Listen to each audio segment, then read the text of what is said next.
तो हमने देखा कि कैसे if else while and do while work करता है। अब बात करेंगे फॉर लूप के बारे में। तो फॉर लूप का यूज़ हम करते हैं जब हमें किसी पर्टिकुलर रेंज में ट्रैवर्स करना होता है या हमें किसी एक डेटा स्ट्रक्चर में वैल्यूज़ पर आइट्रेट करना होता है। तो हमें अगर 1 से लेके 5 तक के नंबर कंसोल पे प्रिंट कराने हैं, उसके लिए हम यूज़ कर सकते हैं फॉर लूप का। तो पहले हम जावा में देखते हैं कि कैसे फॉर लूप वर्क करता है। तो हम अपने फॉर लूप में 3 स्टेटमेंट बेसिकली लिखते हैं। पहले स्टेटमेंट में हम वेरिएबल को इनिशियलाइज़ कराते हैं उसकी इनिशियल वैल्यू से। तो हमें यहाँ पे 1 से 5 तक के नंबर प्रिंट कराने हैं, तो हमारी स्टार्टिंग वैल्यू होगी 1। देन सेकेंड स्टेटमेंट में हम मेंशन करते हैं उस कंडीशन को कि वो कहाँ तक चलना चाहिए। तो यहाँ पर हमको सिर्फ 5 तक के नंबर प्रिंट कराने हैं, तो हम कंडीशन में लिखेंगे कि वैल्यू जब तक 5 से लेस देन इक्वल टू नहीं हो जाती तब तक हमारा फॉर लूप में ये चलता रहे। एंड थर्ड स्टेटमेंट में हम उस वेरिएबल को अपडेट करते रहते हैं ताकि हम इन्फाइनाइट लूप में ना जाएं। तो इस तरीके से हम अपने जावा में फॉर लूप का यूज़ करते हैं। अब बात करते हैं कॉटलिन की। तो कॉटलिन में यही 3 स्टेटमेंट को हम कंसाइज वे में लिखते हैं। तो यहाँ पर हम लिखेंगे फॉर आई इन 1.5। तो ये डॉट डॉट ऑपरेटर रेंज बताता है, इसको हम रेंज ऑपरेटर भी कहते हैं। मतलब अगर आप लिखते हो 1.5 तो इसका मतलब है 1 से लेके 5 तक, and 1 and 5 are both inclusive. तो ये फॉर लूप 5 बार चलेगा, पहले आई इक्वल्स टू 1, फिर 2, फिर 3 एंड अप टू 5। तो ये था हमारा फॉर लूप। इसको हम कोड करके भी देखते हैं। तो यहाँ पे मैं लिखूँगा फॉर एक्स इन 1.10 तक, एंड यहाँ पे मैं प्रिंट एलन यूज़ करके इसकी एक्स की वैल्यू को प्रिंट कराऊंगा। एंड यहाँ पे इसको सेव करके रन करके देखते हैं कि हमारा कंसोल पे आउटपुट क्या प्रिंट करता है। तो यहाँ पे मैंने लिखा है फॉर एक्स इन 1.10। तो यहाँ पे आप देख सकते हो इसने मेरे को 1 से लेके 10 तक के नंबर प्रिंट कंसोल पे करा दिए हैं। तो ये था हमारा फॉर लूप। अब इसी फॉर लूप में हम देखते हैं स्टेप कीवर्ड के बारे में। तो यहाँ पे मैं इसके आगे लिख दूंगा स्टेप 2, एंड इसको सेव करके देन अगेन इसको रन करा के देखते हैं कि हमारा स्टेप कीवर्ड बेसिकली क्या करता है। तो यहाँ पे आप देख सकते हो इसने मेरे को नंबर दे दिया 13579। तो यहाँ हमने तो अब इसी फॉर लूप में अगर हम स्टेप 2 लिख देते हैं या स्टेप कीवर्ड के आगे जो भी वैल्यू मेंशन करते हैं, ये हमें उतने नंबर आगे जंप इन करके कंसोल पे प्रिंट करा के दे देगा। तो ये हमें 2-1 वैल्यूज़ को स्किप करके देगा। तो यहाँ पर स्टेप कीवर्ड के आगे जो भी वैल्यू हम देंगे उस वैल्यू से 1 नंबर एक वैल्यू कम पर जंप हम कर देंगे। तो यहाँ पे मैंने लिखा है स्टेप 2। तो यहाँ पे 2-1 इज़ 1। तो यहाँ पे इसने 1 के बाद 2 को स्किप कर दिया है एक वैल्यू को, देन 3 करा है, देन 3 के बाद 4 को एक वैल्यू को स्किप करके 5 दे दिया है, देन 6 को स्किप करके 7 दे दिया है, एंड 8 को स्किप करके 9 दे दिया है। अब यहाँ पे स्टेप 3 कर दूंगा अगर मैं इसको सेव करके देन यहाँ पे रन करा के देखते हैं। तो यहाँ पे ये 3-1 इज़ 2। तो यहाँ पे ये 2 नंबर को स्किप करके हमको यहाँ पे कंसोल पे प्रिंट करके दे देगा। तो यहाँ पे आप देख सकते हो 1, देन इसने 2 और 3 को स्किप कर दिया है 4 एंड सो ऑन।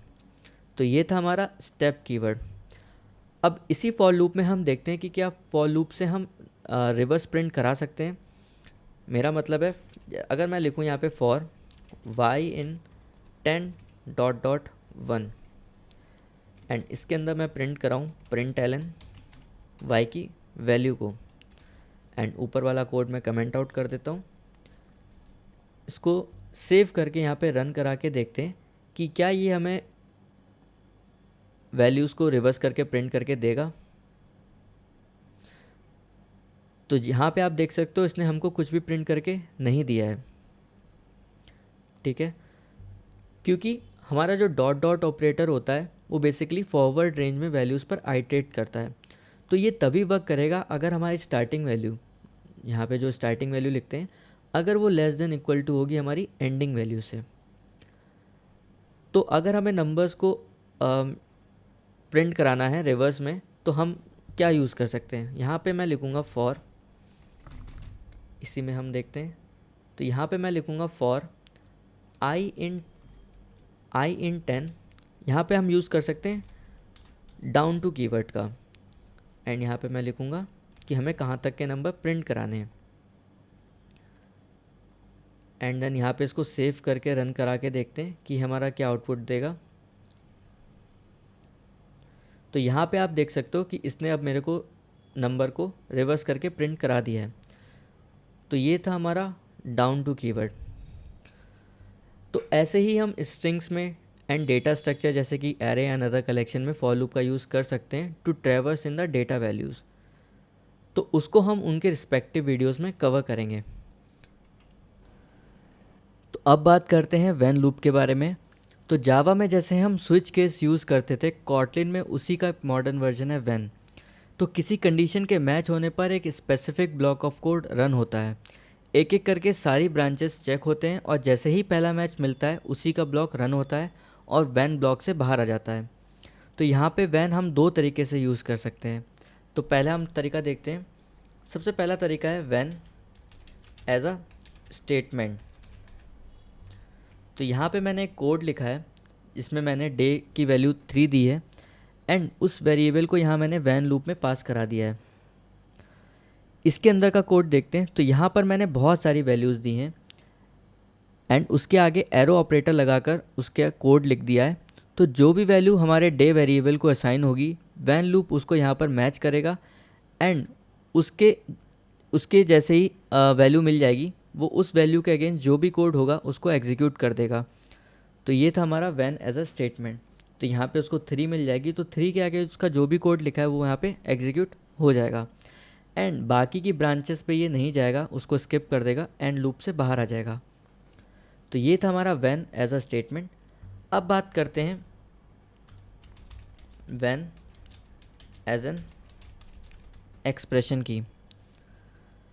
तो व्हेन एज एन एक्सप्रेशन से मेरा मतलब है कि इसको हम यूज़ करेंगे एक एक्सप्रेशन की तरह। मतलब कि हमें जो भी रिज़ल्ट मिलेगा व्हेन लूप से हम उसको वेरिएबल में स्टोर कर सकते हैं।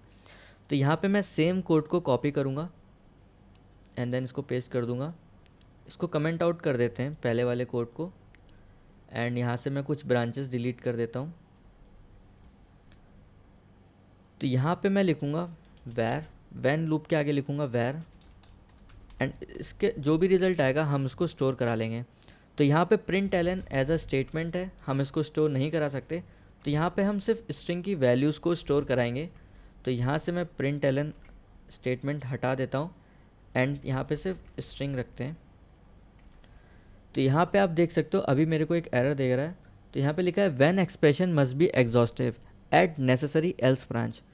तो आप ये बात हमेशा ध्यान रखना, जब भी आप व्हेन लूप का यूज़ करोगे एज एन एक्सप्रेशन, जब भी आप उसके रिज़ल्ट को स्टोर कराओगे किसी वेरिएबल में, तो यहाँ पे हम मस्ट है कि हम यहाँ पे एक एल्स ब्रांच भी दें एंड उस एल्स ब्रांच में हम यहाँ पे उसका कोड एग्जीक्यूट कराएं। तो यहाँ पे मैं लिख दूँगा इनवैलिड नंबर। तो यहाँ पे अगर आपको कोई भी उसकी वैल्यू नहीं मिलेगी, कोई भी ब्रांच अगर उस डे से मैच नहीं करेगा उसकी वैल्यू से, तो यहाँ पे एल्स कॉल हो जाएगा एंड देन जो भी उसके अगेंस्ट जो भी वैल्यू होगी या जो भी कोड लिखा होगा वो रिज़ल्ट में स्टोर हो जाएगा। एंड यहाँ पे प्रिंट एलन करा के रिज़ल्ट को कंसोल पे प्रिंट करा के देखते हैं। तो यहाँ पे इसको सेव करके रन करा के देखते हैं कि हमारा आउटपुट क्या प्रिंट करता है।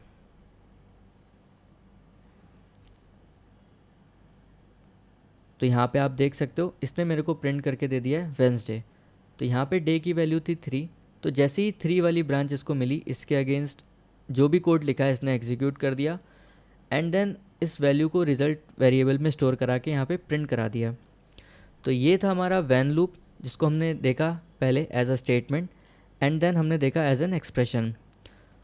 तो हमने सारे control flow statement and loops को कवर कर लिया है जो हम यूज़ करते हैं अपने कॉटलिन प्रोग्रामिंग में।